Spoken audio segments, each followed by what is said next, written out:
कहते हैं ना, रफ्ता रफ्ता वो मेरे हस्ती का सामा हो गए, पहले गुल फिर गुल बदन फिर गुल बदामा हो गए.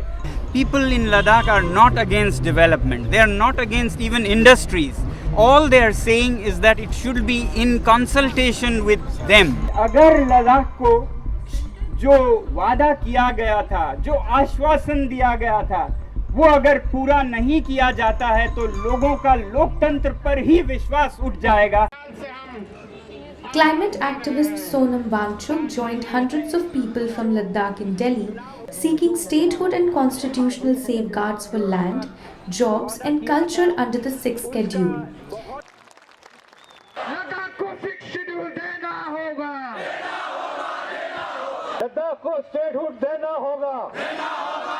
Civil society groups of the UT have come together under the aegis of the Leh Apex body and the Kargil Democratic Alliance over these issues.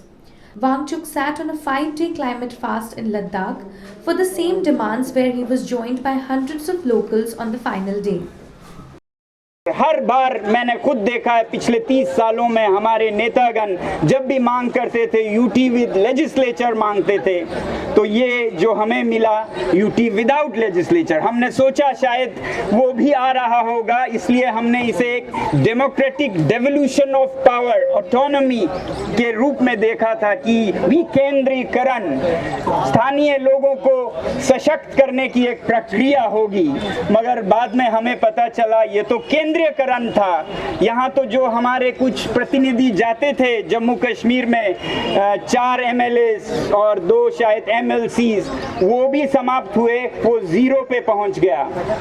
कहते हैं ना, रफ्ता रफ्ता वो मेरे हस्ती का सामा हो गए, पहले गुल फिर गुल बदन फिर गुल बदामा हो गए. तो पहले वादा, फिर खामोशी, फिर एक जुर्म बन गया 6th शेड्यूल बोलना. तो आज ऐसी हालत है कि अगर लद्दाख में आप कोई युवा हैं और कहीं 6th शेड्यूल बोल दें तो आप हिरासत में पहुंच जाते हैं. It's not even a crime. We're just peacefully asking, requesting the government for our 6th schedule, which is a demand, okay, which is the need of today's time. Ladakh के लोग ये मान के चल रहे थे कि अगर कोड दिया है तो बटन भी साथ होंगे, और फिर सरकार ने भी आश्वासन पे आश्वासन दिए थे. वो चाहे फिर गृह मंत्रालय हो, कानून मंत्रालय हो, जनजातीय मंत्रालय हो, नेशनल कमीशन फॉर SC/ST हो, सब ने सिफारिश की थी और आश्वासन दिया था कि लद्दाख को 6वें शेड्यूल में लिया जाएगा. अगर हमें 6th शेड्यूल मिल गया तो द मोस्ट इम्पॉर्टेंट थिंग जो कि अभी के टाइम में बहुत ही इम्पॉर्टेंट है वो है जॉब सिक्योरिटी, जो कि बिल्कुल भी नहीं है अभी फ़िलहाल लद्दाख में. There are so many youngsters who are just roaming around with MA degree, BA degree. There are some who are just roaming around without no job with PhD degrees. बिना लोगों के कहे, खुद अपने आप से भारतीय जनता पार्टी, जिसके हम बहुत आभारी हैं क्योंकि उन्होंने ही यूनियन टेरिटरी लद्दाख को दी थी, तो उन्होंने खुद से पहला बिंदु रखा था, लद्दाख को 6वें शेड्यूल में सम्मिलित करेंगे.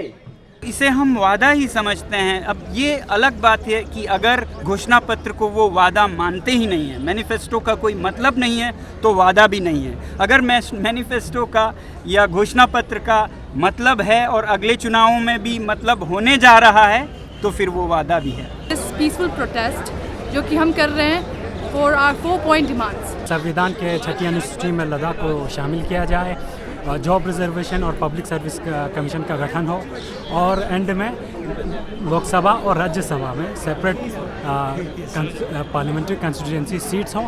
लद्दाख अगर हेल्दी रहेगा, इसकी इन्वायरमेंट हेल्दी रहेगी, अगर हमारा कल्चर सेफ रहेगा, आने वाले जनरेशन के लिए भी यह बहुत ही ज़्यादा बेनिफिशियल है. It came out in a study that was done by Kashmir University that 17 glaciers closest to the highways were melting much faster, which means that even trucks and taxis, especially diesel ones, affect our glaciers. So imagine what would happen if there is heavy mining, industries, dust and carbon, black carbon.